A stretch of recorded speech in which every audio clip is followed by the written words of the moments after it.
warahmatullahi wabarakatuh. Selamat siang pemirsa. Edinus kembali hadir menjumpai Anda dengan membawakan informasi terkini dan teraktual bersama saya Muhammad Hafiz Pandia dan inilah selengkapnya. Pemirsa, pada pagi hari tadi telah dilaksanakannya pada perkuliahan pertemuan kedua pada mata kuliah Teknik Reportase dan Investigasi Berita di kelas KPI 5A yang diampu oleh Bapak Dr. Dosen Adi Kusuma.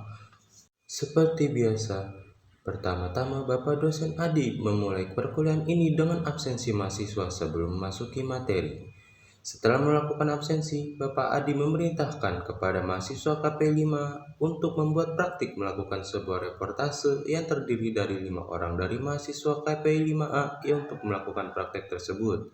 Yang dimana dalam praktek tersebut terdapat beberapa bagian untuk melakukan reportase, ada yang sebagai wartawan, news anchor, kameramen, dan juga narasumber. Setelah melakukan praktik, Bapak Dosen Adi pun langsung memulai materi pada perkuliahan hari ini, yaitu tentang teknik reportase. Pada awal materi ini kita membahas tentang apa itu berita, what is news. Jadi berita itu adalah suatu laporan cerita dari sebuah kejadian atau peristiwa penting yang bisa menarik perhatian umum. Nah, pemirsa, apa saja itu jenis-jenis berita? Mari kita simak baik-baik. Jadi, jenis-jenis berita itu ada yang pertama. Yang pertama itu adalah short news atau berita formal, ada in-depth news, berita mendalam, soft news, berita santai, dan juga ada feature news, berita perjalanan. Pemirsa, selanjutnya Bapak Dosen Adi juga menyebutkan apa saja nilai-nilai berita, yaitu yang pertama ada magnitude, proximity, actual impact, unsunalis, sex, dan information.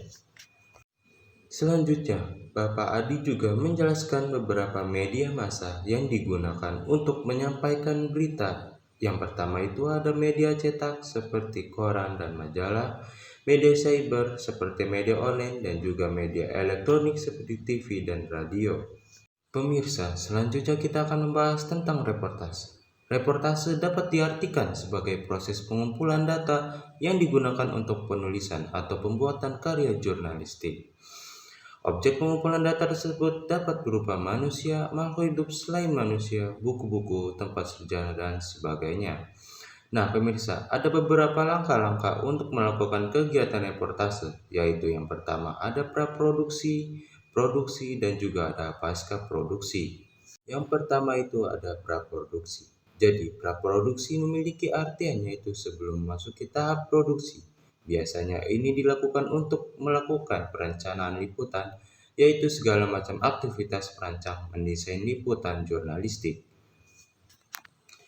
Selain itu juga ada rapat perencanaan liputan atau rapat proyeksi dipimpin oleh penanggung jawab media. Jika dicetak pimpinan redaksi dibantu dengan redaktur, jika di televisi dikepalai oleh produser dan asisten produser atau pemangku program yang bersangkutan. Selanjutnya ada produksi. Nah, pada bagian ini seorang wartawan harus bisa menembus narsum. Apa itu yang dimaksud dengan narsum? Jadi, narsum atau narasumber adalah sebagai sumber berita.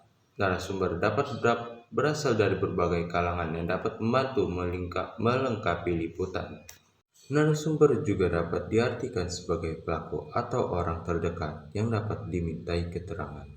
Karakteristik narasumber juga ada beberapa, seperti ada yang banyak berbicara, malah banyak banyak bertanya, bahkan susah ditemui, dan juga pahami latar belakang narasumbernya. Pakem dari proses reportase adalah psikologi, membaca berbagai macam sifat dan karakteristik narasumber.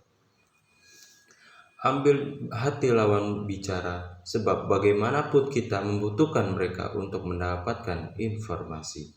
Nah, cara mengejar narsum yaitu menghubungi langsung, buat janji lebih dulu, utarakan maksud wawancara. Jika menolak, bujuk mereka dengan baik. Seni berkomunikasi Anda dengan narsum adalah menjadi salah satu kunci untuk mendapatkan informasi dari narasumber tersebut. Pemirsa, untuk mendapatkan informasi dari narasumber juga bisa dilakukan dengan cara menghubungi kalangan terdekatnya, seperti melalui istri, suami, anak, sekretaris, sahabat, ataupun rekan kerja, bahkan supir pribadi yang dapat dijadikan sebagai narasumber. mendatangi langsung cari tahu keberadaannya dan datangi tempat tersebut.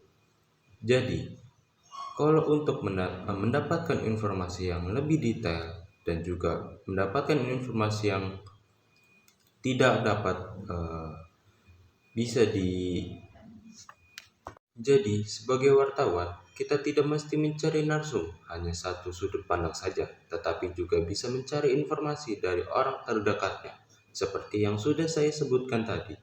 Bisa melalui istrinya, atau suaminya, atau anaknya, atau sekretarisnya, bahkan juga bisa supir pribadinya. Jadi, kita tidak dapat mengandalkan hanya satu sudut pandang saja. Pemirsa, informasi tadi sekaligus menutup perjumpaan kita pada hari ini. Saya Muhammad Hafiz Pandia, pamit undur diri dan mengucapkan terima kasih atas kebersamaan Anda. Assalamualaikum warahmatullahi wabarakatuh.